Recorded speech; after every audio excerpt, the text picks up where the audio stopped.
Tong pagkaymugso ng kalibutan, ikaw ang daan sa atong suliran. Ang suliran ng kabasa ng kinabuhian. Aba na doon na suliran ng limamaksamik ka. Nagkinahanglan kag katabang aron sa pagsulbad ni ini. Nagkinahanglan kag kahayag na may mulamdag si mga unahuna. Ug tungod ni ini, natawag kini nga atong tulumanon nga nag-uluhan. Kini ang akong suliran. Kini ang akong suliran. Mga minugbong duwa nga matapos lang sa usag kahugna. Mga kinutlo gikan sa mga suwat sa mga minahal namong tigpaminaw. Busa kung naduna kamoy suliran nga naggumon karon sa inyong galamhan. Suwata ka na og ipadala ning atong tulumanon. Kini ang akong suliran. Aron kabuhatan ka na og duwa sa kahanginan og pagatambagan sa mga bulawanong hunahuna. Kini ang akong suliran. Kini ang akong suliran. Sinumuat ni Teresa Tirul Soria, ubos sa direksyon ni Ingrid Miss Iver Tudaso. Dalit kaninyo sa RMN Drama.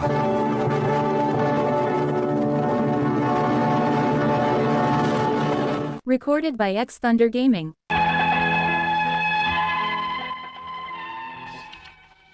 Maayong hadlaw kaninyong tanan nga nagpaminaw karon, ning tulumanon kini ang akong suliran. Ilabi na kaninyo Dr. Rene Obra o Attorney Elaine Bathan. Ingon man sa mga artista nga maghatag og kinabuhi ning akong suwat suliran.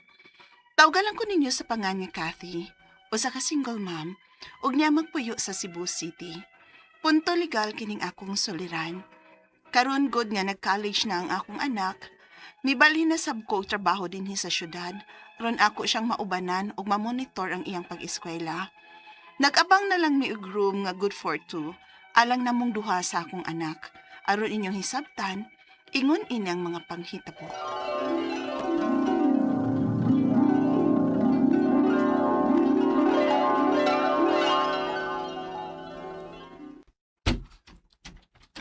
Mauna niya nga tong Roma. Oh, princess, anhin na tamo puyo samtang nag-eskwela ka pa dinhi sa syudad. Nakauyon ra ka dinhi? Ay, okay raman ma. Pero basig mahal ni. Kay doon na may aircon. Maningkamot lang gud si mama, nak. O kung mahimo, dubliho na kung akong trabaho. Basta magkaabang rali kita ini. Kaloy ang ratas Ginoo.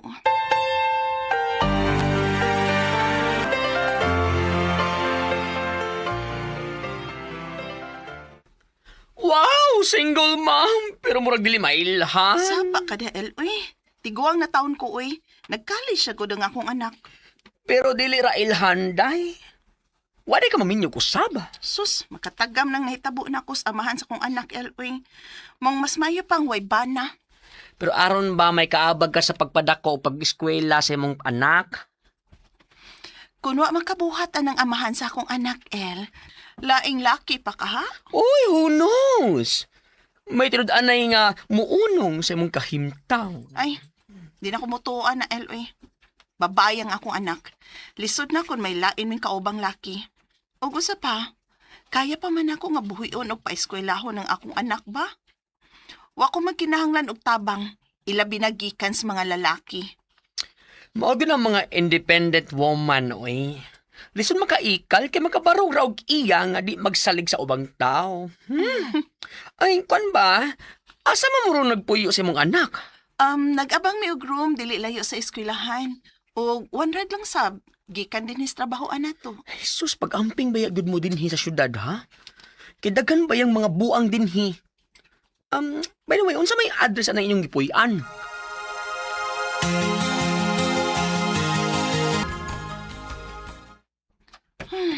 Nauna pa man kog pauli ni Princess. Hain man din ning bata, ah? Kulbaan hinoon ko tungod sa gisultis kong kauban sa trabaho da. Ay, wag yun masod sa kong huna-huna. Unsa ka delikado ning syudad. Uy. Oh, Ay, ma? ay, salamat kay ni anak ang bataa ka. Ilak ng pultahan. Ma, amin ko. Dugaya ni mong nauli, oy. Nauna pa man ko nimo nga mas layo tong gitrabahoan ako dinhi sa tong gipuy-an. Mag-atang og musakay pa baya ko og jeep. Kuan ma, may gihuman pa ming buhat sa akong mga classmates ma. Unsa ka? Nganong mayawi ka din sa among kwarto?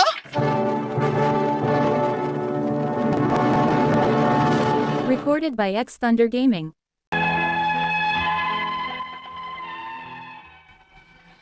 Nakalitan ko nga may misunod og sud sa akong anak sa among kwarto. Bisan gilak na sa akong anak ang pultahan. Unya, Ay, sorry ma'am. Nagtuumi nga wa pa mo. Dini naman mi sa inyong room kaganiha kay naalagi mi gisubay nga leak sa tubig. Gitan-aw na mo ang inyong CR. mayawi sa day mo din sa among room? Oh ma'am, kay in kaso og wa mo og may emergency, sama ini ron o. Og may maintenance baya ming buhaton sa tanang rooms ma'am. Sama sa mag-check sa anay o kinahanglan ba og treatment para way anay. Kalisod na di ta may baw. Basin mahugno na din ni inyong gipuy-an kay gihurot na sa anay. Pero, di ba di mo magpahibaw na mong mga nangabang nga musod mo sa among giabang ang kwarto? Mananghid kun ni amo. Pero ugwa, naarami katungod nga musod. Og ako man say in charge din ma'am. Staff man ko. Og kining akong mga kuyog, mao'y mga plumber. Makasunod na ba mi ma'am aron nga ma-check na namo ang inyong linya sa tubig?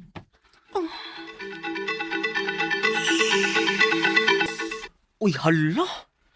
Kakuyaw ba diyan ang inyong giabangan? Uy, Kati. Dili mo na pwede kun nga musuod sila sa inyong room nga dili mo paibaw ninyo. Nakasabot sa baya ko silang puto nga for emergency o maintenance sa building. Pero manangit lagi unta sila, day. Uy, wala may privacy ang kalakiha. Mao lagi, uy. Og usa pa ang inyong mga gamit. Makawatan day mo, anak. Ha?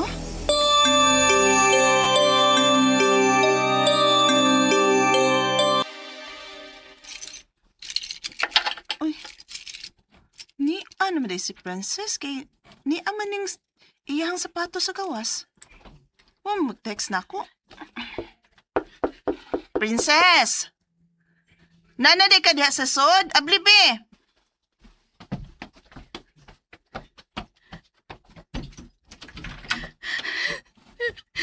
Ma! Oh!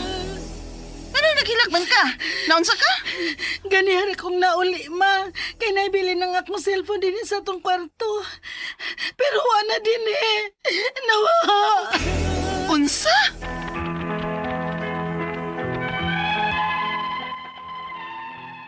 Nakasiguro gyud ang akong anak nga sa among kwarto niya nahibilin ang iyang cellphone. Pero nawa kini. Og dili na ko malikayan nga magduda sa mga makasud sa among kwarto bisag wa mi. Ang ako mapangutana mo kining mosunod. Unang pangutana, di pa midugay nga nagpuyo aning syudad. Unsa man day mga patakaran sa mga abang o kwarto dinhi? Kinahanglan ba gyud di ay nga mayawi sab ang in charge kay para kuno sa emergency o maintenance sa among kwarto nga giabangan? Ikaduhang pangutana, musud raman ang mga in charge o mga trabahante sa among giabangan sa among room? Di ba gud ni trespassing? Wala may privacy ani? Ikatulong pangutana, nawa ang cellphone sa akong anak sa among room. Pwede ba kung makapangasangil sa mga tao nga yano lang makasud sa among room kay para maintenance ko no? Ikaupat o katapusan, may gipirmahan ko ani nga kontrata nga 6 months ang among pagpuyo dinhi. Pwede pa nga bakwion na lang nako ang akong gipirmahan kay mamalhin na lang mi? Palihog, tabangi og tambagi ko, kini ang akong suliran, Kathy. Mayong adlaw mga suking tigpaminaw kini si Attorney Elaine Bathan og ako karong adlaw ang muhatag ninyo og tambag tubag solusyon kalinawan sa inyong mga pangutana mga problema na may punto legal. Of course ang kanang mga personal natong mga pangutanag mga problema mahimo gyud gihapon natong tubagon hatagag mga tambag kisi mga gipasakitan gibiyaan gisapot napungot agoy ipada ng inyong suwat sa suliran _612 at yahoo.com or sa ato ang Facebook account nga kini ang akong suliran official writers page. Pwede sad atong ipadala sa 3rd floor Jose R. Martinez Building, Osmeña Boulevard, Cebu City. Kumusta guys? Kumusta ato ang mga suking tigpaminaw? Hinaot unta nga sa matag paminaw ninyo. Dili ra lingaw, no? Ang inyuhang nakuha kay makatawa mo sa drama, nalingaw mo, nalipay mo apan. Dapat pod guys na inspired mo ha? Og naamoy ma-realize no nga hala kaning no grabe usahay mas blessed pa ta kay mas kani akong giluib mas may ra ay ni kumpara sa mga giagian sa uban no sometimes the blessings nato di nato ma-realize kay focus kaayo ta sa mga negative ug bati nga nangahitabo sa ato ang kinabuhi nga di na ta tan-aw kung unsay nindot nato mao na no so let's look at the good and the positive of life. Bahalag na ay problema, di man na pwede gwa. Pero sige lang, uy, kung naatay dakong problema, mas dako ang atuang amigo dito sa kahitasan. No? We have a big problem, but we have a great God. Laban lang ta guys. Letter sender karong adlaw si Kathy. Si Kathy ni padanis iyahang suwat pinaagi sa ato ang kiniyang akong suliran official writers page taga Cebu City. Mayor Nestor Archival. Salamat kaayo nga wa kaayo kagrabe ang traffic maski pag nag-concert ang Bini diri sa Cebu. Open na gyud ang SM Arena. Congratulations no to SM City and thank you for bringing SM Arena dinhi diin makadugang ni dili lang sa turismo ug sa mga kalingaw ug kalipay para sa mga Subuanon. Lakip na no ang atong mga siligang probinsya nga dali ra gyud kay makalabang sa dagat dinhi padong diri sa Cebu no para makatan-aw sa mga lain-lain nga mga activities puhon but this will also better the economy sa ato ang Sugbo no more jobs, more affairs, more activities no usahay problema po tas traffic pero I hope no nga ang ato ang local government units will also do their part and do their share to ensure nga kalakip sa paglambo noon na ato pong namatngunan ang ato pong tugunan ang problema pod sa traffic, sa environment, no? Ang basura pod niya nato pohon ato pong pagamatngunan sad kay kambal baya pod na sila, no? Let's continue to support each other, guys. Punto legal ta karong adlaw. Karon kay nag-college na ang iyahang anak, naasa siya laing trabaho na siya sa syudad kay para ma-monitor niya ang pagskwela unya naaman ni sila giabangan nga duha usog yun na no labay na og layo mo mas makasave man gyud no og mag-dorm, mag-lodging, mag-boarding house no nga kani iyahang problema. Now karon kay sa ilahang gipuy-an murag naamanggoy mga anomalyang mga butang nga wa didto so una niyang pangutana I think cellphone to no. Di pa kuno sila dugay nagpuyo sa syudad. Unsa man di ay ang patakaran sa mga bang ug kwarto dinhi. Kinahanglan bagyo di ay nga mayawi sab ang in charge kay para kuno sa emergency or maintenance sa among kwarto nga giabangan. Abang mana siya supposed to be dili pwede nga basta-basta lang mo makapasulod or masudlan kay once you are leasing di ba ni hotel, dili ni siya hotel, no? Abang ni, dili ni hotel nga pwede sila makasulod. Ang kaning abang, you have the right to privacy, right to freedom of abode, wherein di mo pwede matandog, di mo pwede madisturbo, di mo pwede hilabtan sa inyohang pribadong pagpuyo o basta-basta lang. O musud manggani sila, dapat magpahibaw sila ug kanang sa oras nga naamo. Dili gid sila pwede mosulod, no? Pwede ganin na ninyo ilisan ang lock nung kung gusto mo kay para kamura gyud mo'y naa dinha kay nangabang man mo dinha so dili na ingon ana may mag-hotel na. Ikaduhang pangutana, musulod ra man ang mga in charge o mga trabahante sa among giabangan sa among room. Di pagud ni trespassing wala mi privacy ani. Naa gyud mo'y right to privacy unta ana. Dili mo pwede basta-basta, di sad sila pwede basta-basta makapasulod kung wa musulod kung wa mo, no? Dili pwede na nga mo nang nangawa then I think you should hold them accountable or liable. Ang problema kay munigar po na sila isili maingon sila nga wa pagsuod na mo wa, pero again di gyud proper nga musuod sila sa inyuhang giabangan just because sila tag-iya, labi na kung trabahante ra kana ganing tag-iya dili gyud na siya basta-basta. Kay the moment manggod nag-abang ta, no girelinquish na to a little right no of ownership to the one nga nangabang anang lunaa or anang kwartuha. No, they become a temporary owner of the property such that rights to privacy should be respected. Di mo basta-basta makasud. Yes, na ay right ang tag-iya, pero it should be during the time nga naa sila unless there are certain violations already nga nihawa mo or giabandonar na ninyo nga dapat makasud na gyud sila. Pero careful gani ta dapat anang ingon anang sitwasyon na. Samot na og nag-abang pa mo og valido pa ang inyuhang kontrata sa pagpangabang anang kwartuha. Ikatulong pangutana, maulagi na wala ang cellphone sa iyahang anak sa ilahang kwarto. Pwede ba siyang makapamasangil sa mga tao nga yano lang makasulod sa ilang room? Kay para maintenance ko no. Now, again, that was wrong. Pero like I said, it might be difficult to prove. Kay kumata tong na CCTV sa sud nga makita nato nga ilahang gikuha. Pero proof beyond reasonable doubt mampudta unless na ay mo angkon nga saksi or testigo nga nakakita, igo ra gyud ta mo pasangil unyag mo pasangil ta para atog yung maduot kinahanglan natay lig-on og sakto nga pruweba. Ug wa na ahuyang kay atong kaso na masangil ra ta kita pagyud ang